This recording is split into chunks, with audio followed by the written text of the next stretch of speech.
Okay, so thank you everybody for showing up for this presentation. I've titled it, Do You See What I See? And the second part of the title, the subtitle was Probably Not. And what we're going to do is first start with a quick question. And you guys have a questions box where you could answer this for me if you like. What makes you happy? Can you answer that really quickly for me?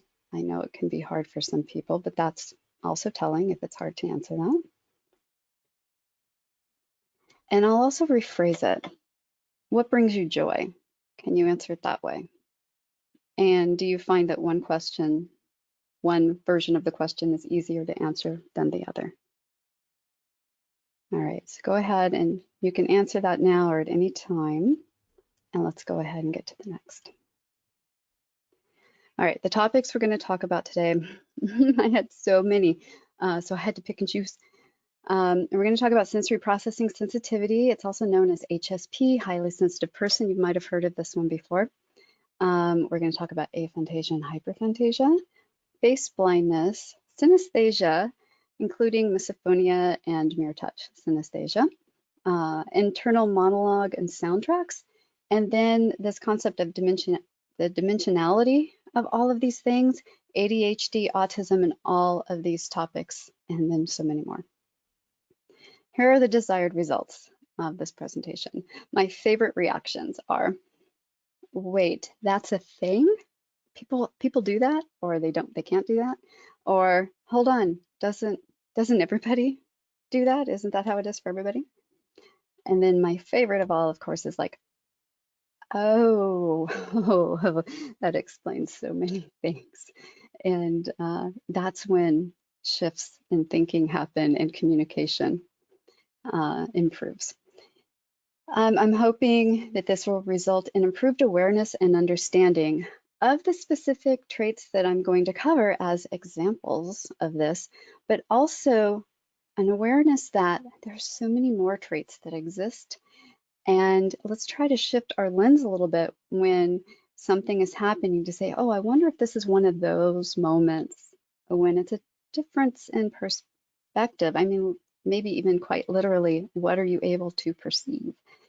And then a big part of what I'm doing here is to help parents who have these traits or who have kids with these traits as well. Speaking of parenting styles real quickly, the reason I've honed in on this is, of course, I'm a parent and teacher, and I'm working with homeschoolers who are, some of them are brand new and trying to figure things out. And when it comes to parents who are HSP, highly sensitive persons, they often tend to lean towards being either more authoritarian, which really surprised me. I was very confused when I first learned that. I was even taken aback because I'm HSP. And I'm like, wait a minute, what do you mean? That can be. Or they can be more permissive, which isn't optimal either. The more I read about it and the more I thought about it, it really made sense.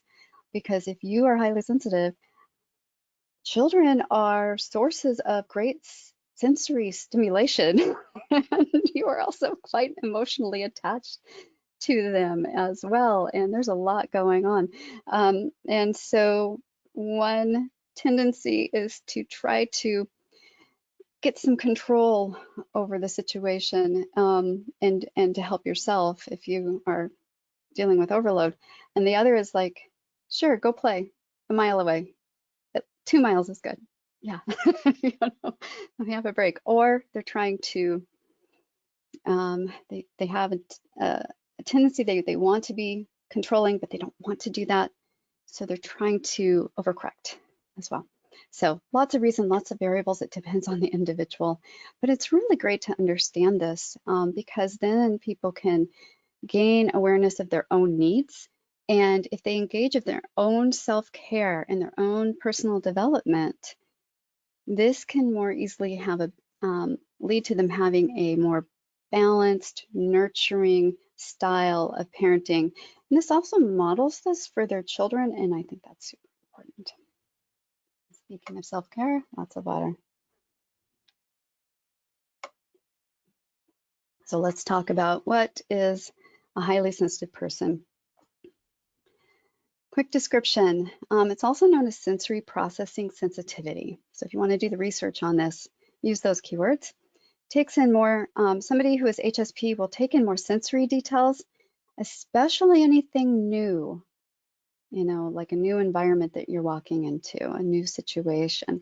Less filtering of the sensory data, you're taking it all in. Somebody who's HSP might notice nuances in meaning, and subtle things that are said, or subtle things in the environment, slight shifts, and so on. Might have more sensitive perception. In other words, you might actually have more sensitive hearing.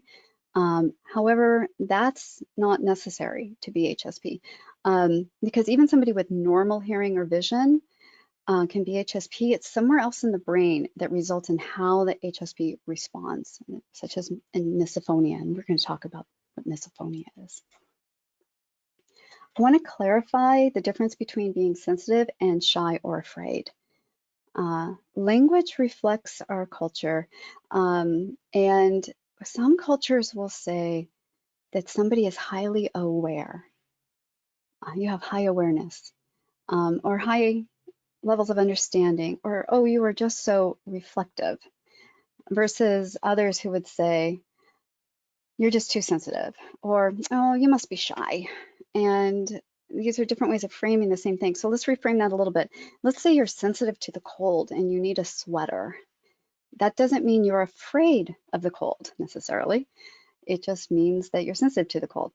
Okay, and another thing is that HSP traits combined with certain experiences can lead to a sense of shyness or fear. So I'm not saying they can't exist together, but I'm saying that they are still separate things.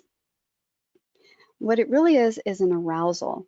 You're not always, if you're HSP, that doesn't mean you're always aroused, but you are always HSP. You're always taking in all of the sensory information that you are. But the arousal is when you're starting to really feel it. And prolonged or new stimuli can result in heightened arousal. And I use these power lines. Anybody else here? I mean, let me know in the questions box and I'll go back and look later. Anybody else here have a hard time with especially the older power lines, being near them for any amount of time? I personally have had, it's to the point that we would not move anywhere near large power lines like this, just because it would set me on a kind of an edge and I would hurt. I would get pain as a result of it. So it can be an unconscious arousal over time and eventually wear out the person who's highly sensitive. That doesn't mean that they're suddenly shy or afraid. It just means that they're worn out and they might get emotional as a result, which is where we start to associate the emotional term of being sensitive with the sensory term of being sensitive. And sometimes you can get sensory echoes. Just because you've suddenly left the situation does not mean that you're suddenly all better now. If I'm in a huge room, banquet hall with all the, at a convention, and there's all the clattering of the dishes and the silverware and the clinking of the glasses and conversations, so many conversations happening around me, when I leave that, and especially if it's been a really long day, I will still have those echoes of all that sensory input going on in my mind, and it takes a while for me to be able to release that. And it usually requires being in a very quiet, dark place for a while. It's just that there's so much sensory input is what it comes down to. So you hear the phrase, oh, it's like a walk in the park. And a walk in the park is lovely. But somebody who is highly sensitive might be taking in a lot of details from the walk in the park, this peaceful thing for people to do. They might be hearing more and smelling more and just overall sensing more. It's kind of equivalent to somebody who's not HSP taking a stroll through Times Square.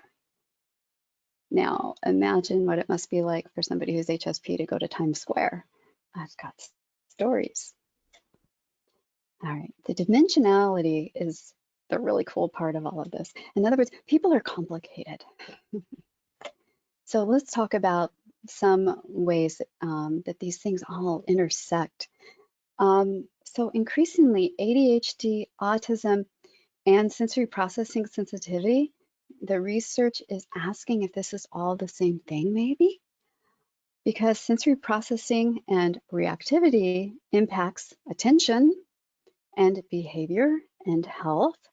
And brain studies comparing autism and HSP in the past, some were biased in design and influenced by stereotypes.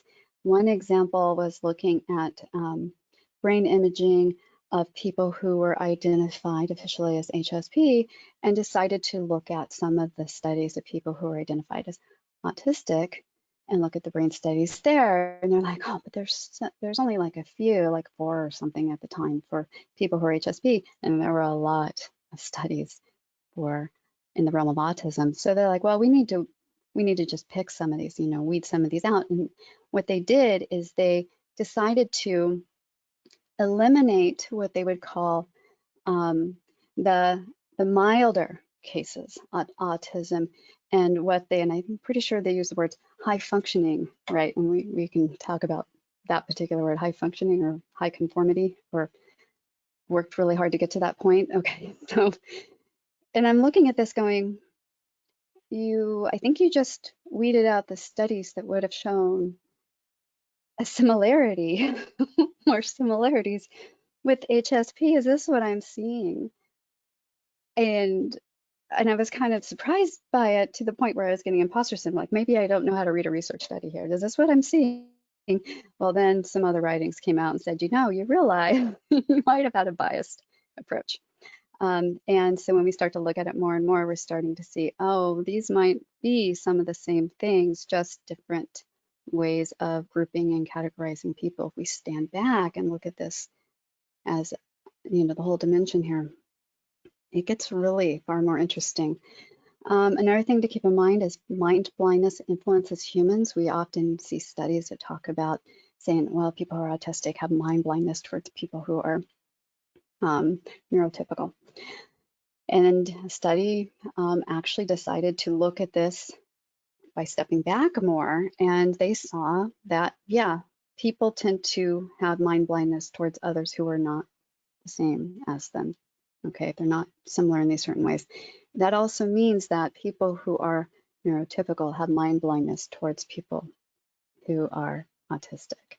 And they titled it that way. The title of the study when they published it was to that effect. And there were a lot of people who were insulted by that title, and they were not comfortable with that at all. And I thought it was absolutely wonderful, because we need to do that reframing and have people kind of sit with that for a moment and think about, why did you have that particular emotional response, and what do we need to do better when we're looking at these studies? I'm also going to throw in people who are highly gifted, or just gifted, we'll just say. Look at Dabrowski's overexcitabilities of the gifted. And if you bring in people who are gifted and who are presenting in one or more of these overexcitabilities, and then you throw in ADHD or any other label here, you have what's called twice exceptional, or 2E. So if you have been labeled gifted or suspected that you might be gifted, or you have a child who is, be sure to read up on that. I recommend that you go to SENG. It's SENGIFTED. It's SENG Gifted, supporting the emotional needs of the gifted. Just look that up and find them. They have a wonderful resource library, including a bunch of articles written on Dabrowski's overexcitabilities. All right, aphantasia and hyperphantasia. Okay, please participate. Go to the questions box. Imagine an apple. Please imagine an apple, or try to. And I want to know, do you see an image in your mind? Yes or no? Okay, I'm looking. All right. See, some people do and some don't. And for those who do, there's a range. Not today. I love that. Yeah, because it can also vary. Okay, so some people can, when I say imagine an apple, they can pull up an apple. By the way, if you can see an apple, what color is your apple? What color do you have? Yes, what color? Any color. You choose one. Which comes up for you? What would be your favorite? Very good. All right, so here's the thing. Some people can't pull up that image at all. Some who do might pull up something that's um, you know, more just fuzzy. Maybe it's black and white, maybe it's a shadow of, maybe it's somewhat a shape, or maybe it's there and then it's fleeting and gone, all the way to, imagine this range, all the way to actually seeing an apple in full color, and then beyond that to the point where you might see reflection of light, and you might even be able to turn the apple, like you have background colors perhaps, and you can turn the apple. Is anybody to the point of being able to turn that apple green? Because I got some yesterday. Lynn, you've got it down to a honey crisp. You're specific. Ah, red with a yellow highlight, Sheena. So if you have, so Sheena and others too, maybe even Lynn, you might have what's called hyperphantasia with a high ability to visualize. And aphantasia is low or no ability to visualize. One of the things I love about the research in this area is that it is a fantastic example of why we need to not make assumptions of potential limitations. Because a lot of people would think, oh, well, if you have aphantasia, then that must mean that you can't be an artist or anything like that. And that's not true. There's even at least one, if not more than one, Disney illustrator with aphantasia. You can be an artist. You can do things with this. Your brain's just going to go about it a different direction. That's all. So do keep that in mind. You're not automatically limited. And and Len has a wooden table with a plate and drapery in the background. Yes, you might be towards the hyperphantasia. Okay. There's actually a connection with aphantasia and face blindness. There's some connection in the research. That doesn't mean that if you have one, you'll have the other. It's possible to have hyperphantasia and have face blindness. So do keep that in mind. No assumptions. People are complicated. Okay, that's like our catchphrase here. People are complicated. So with face blindness, you have the difficulty or inability to recognize faces, even one's own. My daughter can't recognize my face. I have to let her know if I change my hair. And it's really kind of interesting. And once I was able to learn this, I look back at her child and I go, I just have one of those moments like that explains so many things. Huh. Why would she get upset? So upset if I changed my hair. And they can still recognize objects, and they can also recognize face expressions. In fact, they might be really, really good at this. They might be fantastic at being able to tell how people are feeling based on their face expressions, even though they might not know who they are. They often look for unique identity markers, such as a scar or some feature that they tend to have that's unusual. Now, sometimes, like Cassie, she would rely on hairstyle.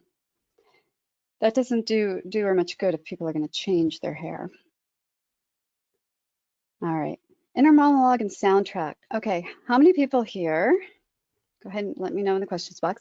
Do you hear a voice when you read? Now, when I ask this question in a crowd of people, you will have that thing where people are like, what, some people hear voices when they read, and they're surprised to learn that.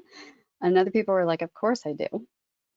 And are surprised to learn that people don't. So do you hear voices? Do you hear multiple voices? Anybody hear multiple? Like you can have a whole cast. Okay, always, yes, voices, multiple, sometimes, and yes, okay, fantastic. How about, do you ever hear sound clips or songs or sound effects, whether it's reading or something else, like somebody might say something and it prompts like some scene from a movie or something like that? Okay, sometimes, yes, okay. And yes, again, rather constantly, okay. Frequently, and yes, all right. By the way, I want to know, how does it feel to listen to others read? I mean, is this good or is it distracting or does it depend on the reader? Do you ever have problems with like audiobooks, depending on who's reading it? Like, no, that's the wrong voice or they're doing it wrong. Yeah, some people do. All right. Depends on if they're good. Yes, if you can enjoy it. Otherwise, don't like it. Yeah, and some people just can't handle it at all. Very good. Okay. So Just so you know, the point of this one is to let you know some people have an internal monologue, some don't. Some have the sound tracks, some don't. And one of the things that comes out for kids is sometimes teachers or parents will make assumptions that they can hear the voices as they read, have that reading voice, and not everybody has that. And the kids will think that maybe the teacher is either being, using a figure of speech, or they'll start to question if there's something wrong with them. And this is normal if they don't have that, or if they do. Either way is fine. You just have to work around it. All right, let's talk about synesthesia. I'm not going to go over all the different types of synesthesia. There's so many different ways this can present itself. And I would love to know if any of these sound like you. So anytime in the questions box, if you let me know. Yeah, they move way too slow. Nikki, I'm right there with you. Yeah. Okay. All right, synesthesia. Sensations in two modalities are experienced when only one is stimulated. Okay, so that's an official definition that I see over and over again. In other words, you might hear something and the sound gives you a visual color. That would be an example of that. However, I'm here to tell you that it is possible that you'll have more than two modalities experienced due to only one stimulation. Okay, so music for me has colors and shapes and texture as well. So I'm getting visual stimulation and tactile, and so that can happen. The two or more modalities don't tend to have a clear association with the stimulating modality typically. For example, you might decide that Wednesday, the day of the week, Wednesday is yellow. Or there was, using Wednesday as an example, there was a book called Born on a Blue Day, and he was born on a Wednesday, and that was my first difficulty with that book. Wednesday's not. I had a hard time reading his descriptions of it, and I was very amused with myself at how much difficulty I was having. To be clear, you can be a projector, an associator, or a combination. So if you're projecting, you are actually seeing the colors. You are actually feeling the sensation. You are actually experiencing the taste, or whatever that sensation is. You're actually experiencing it in response to the stimulation. Okay, so when you hear the music, you might have color come before your eyes. You might have to close your eyes to get it, or it might just come before you anyway. Associator is you're simply associating it. I can look at words on the screen and they will stay the color of the font that they are, even though the individual letters I will often have, I will have color associations with them, but they will not change colors before my eyes. And it can be a combination of the two, where you might have projector for some, you might be a projector for some, associator for others, or you might sometimes experience it one way and sometimes another. Taste is a great example for me personally. Most of the time I do not have a projector type of synesthesia for taste, where I'm not going to be prompted to have a flavor where I actually experience it in response to a concept. But there are moments that I do, and it's surprising every single time I get surprised. Synesthesia causes. Okay, first of all, consider that perception is typically multimodal. We live in a world where we have all this sensory input coming at us through what we see and what we hear and what we feel and what we smell and so on. So that's kind of normal that we might have some learned associations. Anybody have the magnetic letters on the fridge? Okay, sometimes people actually learn some associations that way. But people who have synesthesia, they don't tend to necessarily follow those associations that were learned. See, the cool thing is that right now the research is showing, and I went ahead and cited Daphne Maurer. If you want to do some more research on this particular area, her name comes up a lot. The idea is that we're all born synesthetes. Isn't that cool? Yeah, babies have synesthesia naturally, and then it's reduced by synaptic pruning throughout childhood. Now, by about 8 months of age, you tend to no longer have the grapheme color type synesthesia. But some types of synesthesia tend to stick with children maybe as much as until age 9. And then there are those of us who are a little less pruned and just continues to stay with us through adulthood. And then there's the so the long-term synesthesia also tends to be hereditary. If you are synesthete, you probably had a parent or grandparent who was.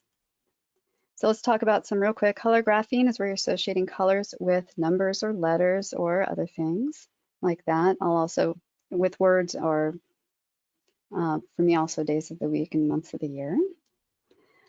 There's visual sound and it goes both directions. Now I used the picture of the water. Imagine a drop of water dropping down onto a surface of water. There was a study that had a video of this, and about 25% of the people watching the video heard the sound for the water dropping, even though there was no sound.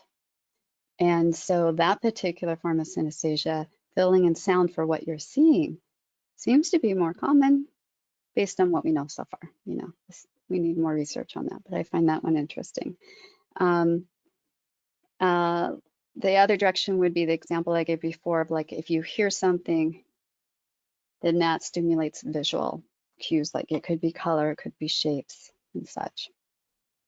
Tactile sound, you might hear a sound that projects a physical sensation, whether it's music or something else where you can feel it, or you might just have an association, a sound association with a texture. You're like, oh, that was a really crinkly, that's a really crinkly sound, or that's a rough sound, or that's an abrasive sound, or that's really smooth or silky, right? You can probably even think of some of these. Music frisson is something people have brought up a lot where you get goosebumps. Anybody get goosebumps? You get goosebumps? Or chills when you hear music, especially like a symphony orchestra? Yeah. You can also get pain relief. You might have a music soundtrack that's really good for pain relief. All right. There's taste, sound, concept. Taste the rainbow, the slogan of skills. I think my favorite example of this would be Friday Afternoon Tea, based in Seattle. She has concepts that are usually geeky and sci-fi and fantasy soup, and she makes tea blends based upon characters or character types or concepts. So for example, there's Wizards blend, and my favorite is called Darcy's Delight, which is from Pride and Prejudice. But again, you can have a sound might elicit a flavor, or it could be a concept, just the concept in general when you think of something, or you might think about a person and that might prompt a flavor as well. So misophonia is where sound triggers emotion. So, you know, if you have a really loud noise, you might be uncomfortable physically from that. But misophonia isn't about that. It's about the emotional response. And usually something like somebody eating is a very good example of that. Somebody might be eating or drinking or slurping. It might maybe sound amplified to you, or even if it's really quiet, you just can't handle it, you gotta leave the room. And if you feel an emotional response to that too, it could be that you have something called misophonia. By the way, I was surprised to learn that misophonia could be potentially treated with something called EMDR. That's normally something you think of for severe trauma, but again, EMDR it has to do with reprocessing, you know, these triggers. So I think it's fascinating and something to check out. Yes, very much. Okay, that one got a reaction. So the cool thing is if you or somebody that you're around often has misophonia, once you can name this and understand that this is a thing, you can work with it.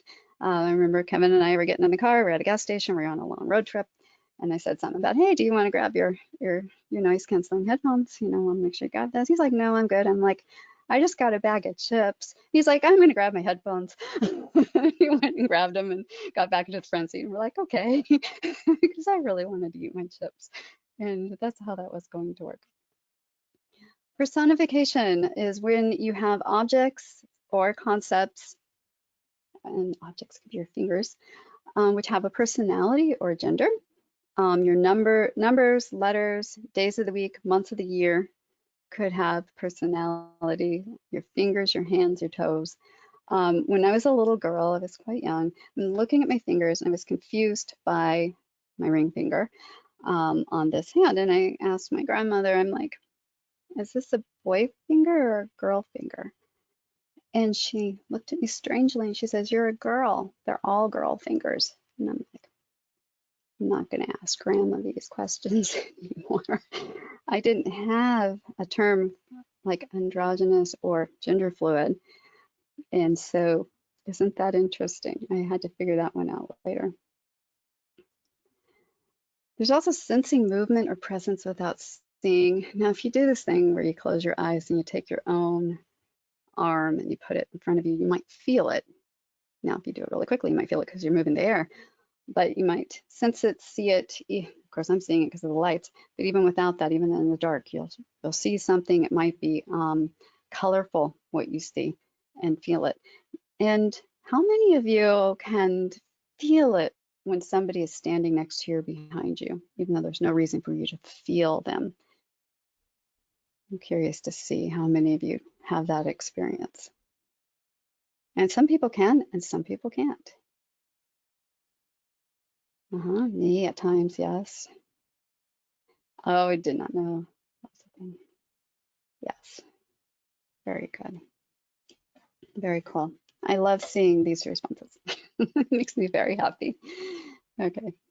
All right, spatial for time or concepts. All right, so it could be that you think that time is like a clock, and so you might have it as a circle. For me, the seasons are like that, and it's not flat and it's not linear. It's kind of at an angle, and it's a circle, and it goes from winter, spring, summer, fall. Looking at the image that I have up on the screen right now, can you tell me why that bothered me so much when I first saw this image? In fact, it still bothers me and I want to fix it. Based upon my synesthesia, I wanted to go winter, spring, summer, fall. So what's wrong with this image? Wrong, according to my synesthesia. Can you see it?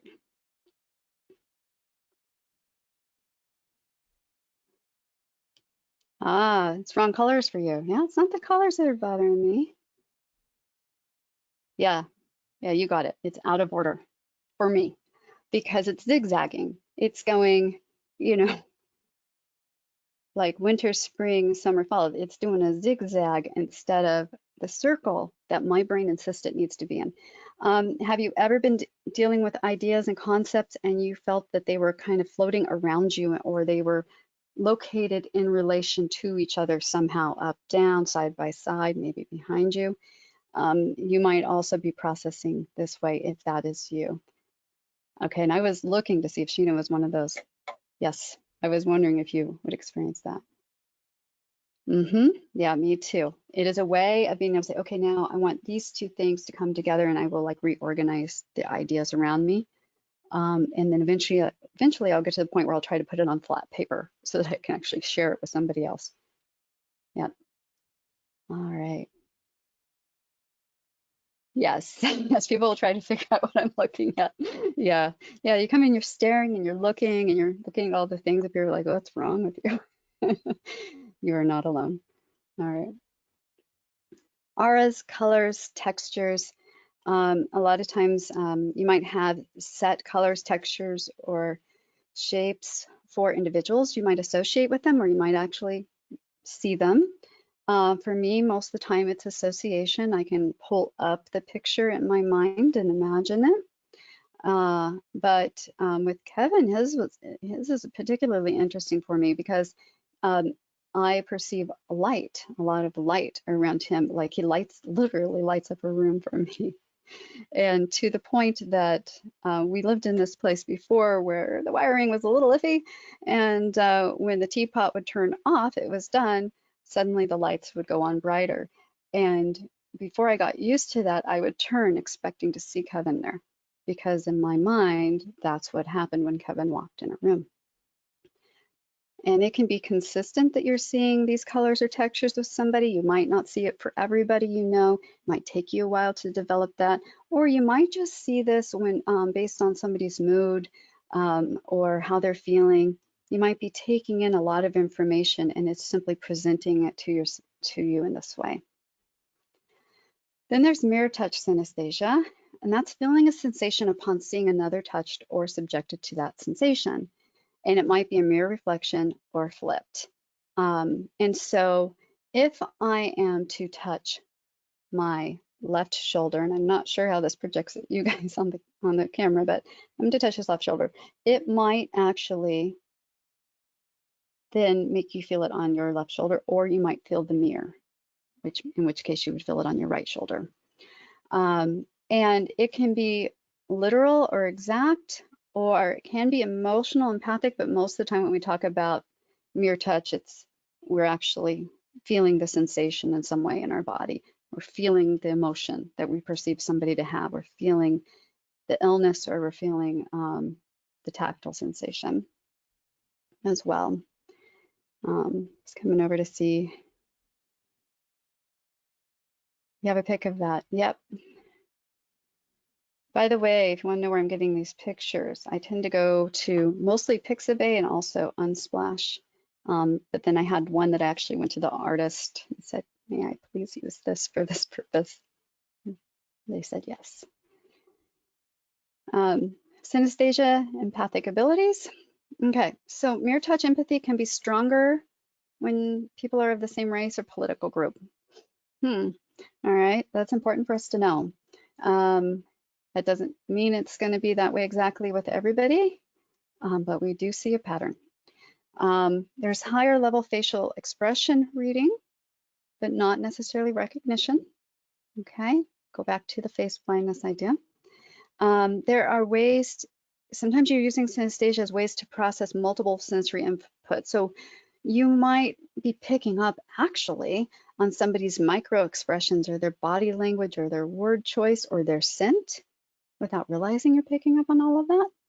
And your synesthesia is helping you somehow receive that in a way, or perceive that in a way, I should say, that helps you interpret it and get a sense of how they're doing. I used to teach middle school, and I would have over the course of the day 240 or more students. And so what I would do at the beginning of the class, I would scan the room, and I would also walk up and down the aisles where they did something, an entry task type of thing. And when I sensed that somebody wasn't feeling well, I would just remind them that, hey, I'm here for you if you need me, let me know. Something to that effect. It just depended on the moment, who the kid is, and what they would be receptive to. And that's what was going on. And I even startled my principal one day, because I guess my filter was off that day, and sometimes it's awkward. I said, are you okay? Because I'm seeing this. And he's like, I thought I was hiding it well. And I'm like, oh, no, you are. But are you okay? And he just discovered he had cancer. And it was, just something that my synesthesia was helping me pick up on. If you are also HSP, that's pretty powerful. Okay, so this has some effects and creates some needs of having sensory processing sensitivity and related traits. There's this self-other theory. In both the HSP and the synesthesia research, this comes up a lot. It's because, we have these sticky sensations, consuming the emotions of others, staying too connected. Do you ever find yourself doing that, where you're taking the emotions of others and you can't get rid of it? You have a hard time getting it out of you, where you just, it's sticky. And do you ever find that other people's decisions and the consequences of their decisions feels like our own, even though we know logically they're not? Anybody experience either of those things? Sounding familiar? Okay. Yes, on occasion. Oh, mirror touch. Okay, Sheena. Very good. Yeah. Both of them. Oh, especially with your husband. Okay.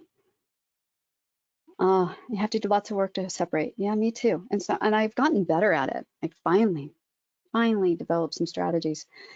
Oh, it took me a long time of trying to learn and having to get some help with that.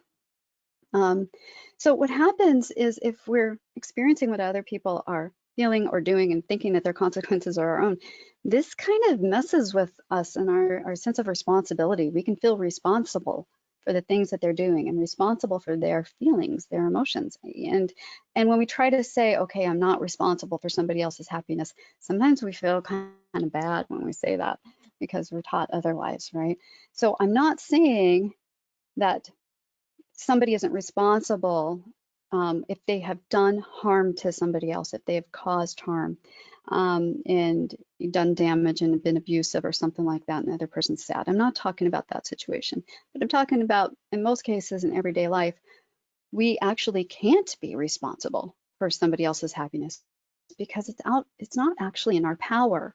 We can do our best to love them, to support them, to be there for them, but there's only so much we can do, and the decisions that they make are still their decisions and their own, and their consequences are as well. And of course, if we care about them, there's that, but we need to make sure that we somehow create this divide, because otherwise agency becomes undermined. Our own sense of personal agency to be able to do our own thing and make our own decisions and live our life can be undermined. And then if we try to control other people, we could be undermining their own personal agency as well. So it's not good for anybody. The other thing that can often happen when somebody has this self-other theory is you don't know what you like. Somebody asking, what makes you happy? What's the source of joy? Can be a hard question to answer at first. Sometimes you just don't know, or you answer quickly. But if you look at your answers, you'll see it's something to do with making other people happy or being in service of others. So how many of you either struggled to answer that question at the beginning, or you found yourself answering it in the service of others? Do you notice the pattern? Start to look at that. And some people just didn't answer because won't answer because they're not sure. Yeah. Yeah, to be able to answer for yourself took a lot of work. Yeah, when I remember being presented that in a therapist chair. And that was one of the most stressful sessions because I couldn't come up with something. And what happened is I came home and I'm like, I think I have this problem here. And others are trying to help me by trying to suggest all of these fun things that are fun for them to do. And I was very charmed and grateful for them to try, but none of those things were things that I actually would enjoy. A few years ago, you couldn't answer that. I'm glad you can start to answer that now. Clear now, but struggled with this for decades. Yeah, same here. I had to start paying attention. I recommend everybody do this. Start paying attention to where you either feel a sense of joy or you feel a sense of bliss, and then try to identify what's going on at that moment that's causing you to do that. And try to think about if you were going to be completely alone, isolated. Some people are experiencing that right now and struggling, where you had to find what would make you happy and it had nothing to do with anybody else. Or what can other people do to make you happy? Start thinking about that as well. So burnout is often common for people who have the self-other challenges. Physical impacts of having sensory sensitivities is you might physically feel emotions of the self and others. You can have somatic responses. Your immune system can be impacted. Inflammation is quite common, and we have learned more and more how inflammation is related to depression. And then, of course, also, whoops, went back one. There's also the positive. Let's talk about that. There's healthy, energetic, bliss, compersion. We can also take on all this good as well, okay? So it's not just negative. There's shutdown or meltdown, where we can be incorrectly, somebody can be incorrectly perceived as being rude or cold because they're just putting a block up. That's why I use the headset. Sometimes people will do that just to try to give a signal to the world. People don't interrupt them right now, come at them. They might be perceived as lacking empathy when in reality it's the opposite. They can be labeled or scolded as being too sensitive. So instead of being told, oh, you have no feelings, okay, now you have too many. Sometimes the too sensitive label is given by somebody not wanting to be so easily seen or called out. Stimming and soothing is a natural human thing to do. You think about rocking a baby, that's normal. People rock as well. How about jiggling your foot or twirling your hair, biting your fingernails, or chewing on a straw or pencil? These are pretty common, right? Clicking a pen, drumming fingers. And then if your stimming includes things like flicking the fingers, waving or clapping your hands or flapping your hands, suddenly people start to get concerned because for some reason, some people decided that was not normal. Hugging yourself or giving a weighted blanket or a weighted coat can also be soothing. All of these things are perfectly natural human things to do. to soothe and to deal with sensory input, especially at the end of a long day, or dealing with a lot of different emotions. It can be as a result of sensory input of just too much noise, too much stimulation from the world, or you might be dealing with some emotional things. It doesn't have to be emotional to need this though. Mirroring and opposite mirroring. Sheena, I know you know about this, whether you know to call it this or not, I know you know about it. This is where people will try to encourage the positive. They'll try to mirror what other people are doing to encourage the positive or flip the negative. If people are upset, they try to bring calm. They try to project their voice and body language and say things in a way to bring the balance back. It's a highly desirable skill. It can be exhausting if done constantly. Time to prepare or mull over. How many people don't like to have on-the-spot decisions just thrown at them? Or they don't like to be blindsided by surprises, even things like surprise parties, like good surprises. Are those challenging for you? Anybody have a problem with that? Find that challenging? Yes, often. And thank you, Nikki, for that feedback. Yes, don't like surprises at all, yeah. Okay, so I don't want you to feel guilty about that or snap decisions, especially if trust has been an issue lately. Got it. Yeah, so being pushed can be triggering even, potentially, right? Okay. You need more time to process because you have so many more things to process. You're not slower, you just have more to work with, more than the average person. Yeah, right. Okay, Dan, I want to point that out. You bring a very good point. There are times, often stretches, where it is difficult and it goes away more than it's around though. So a lot of it depends on where you're at right now in your life. Also, how safer you're feeling, how stable.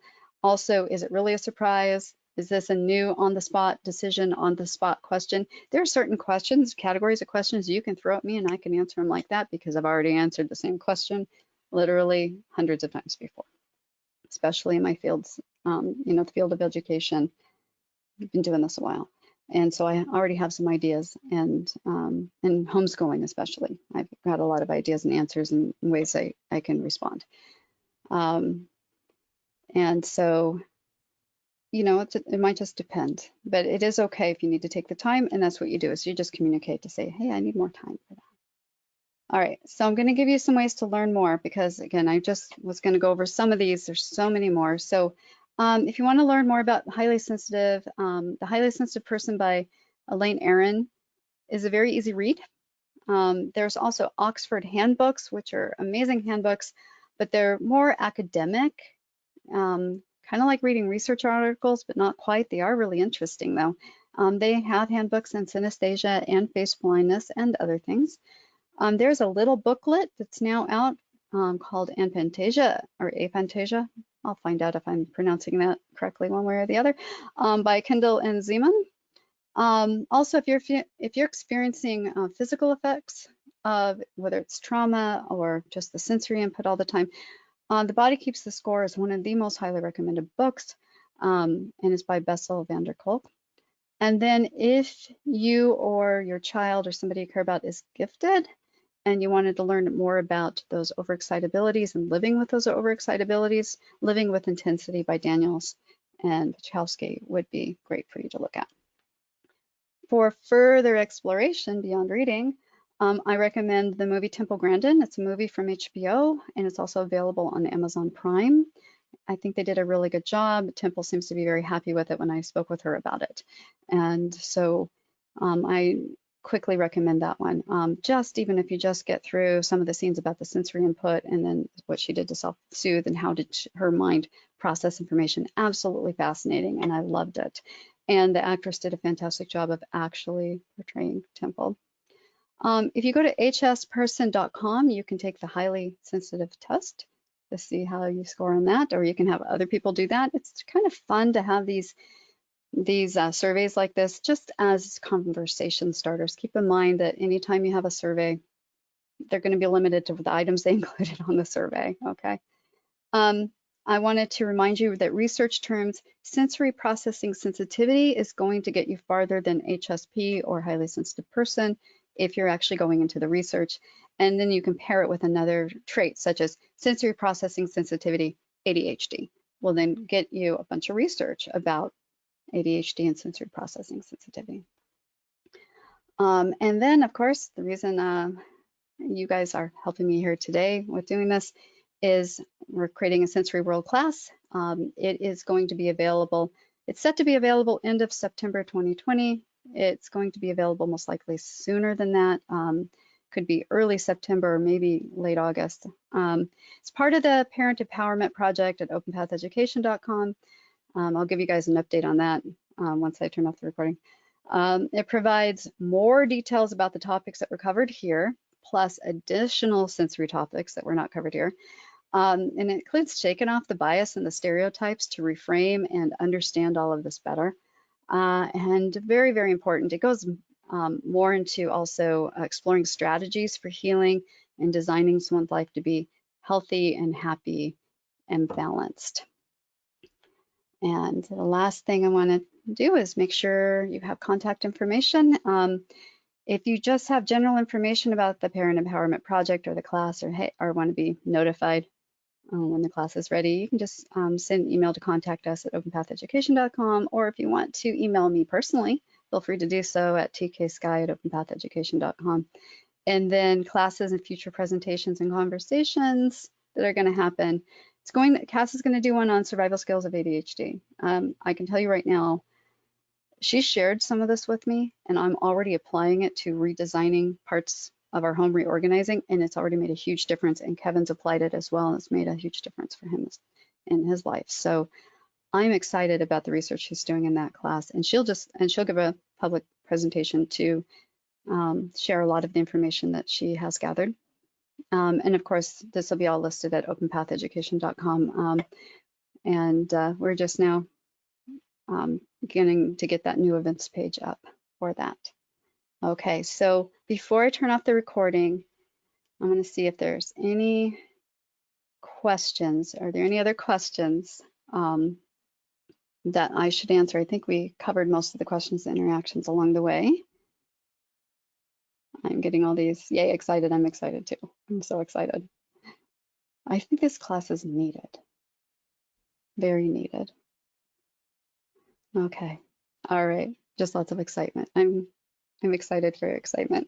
All right, so I'm gonna turn off the recording here, say thank you and goodbye to all the people who are just, watching the recording, and thank you for doing that as well. And feel free to share this. This will also go up on YouTube. And we'll link that also on Open Path Education. That way people can get to the presentation without having to sign up for it. All right, stop the recording.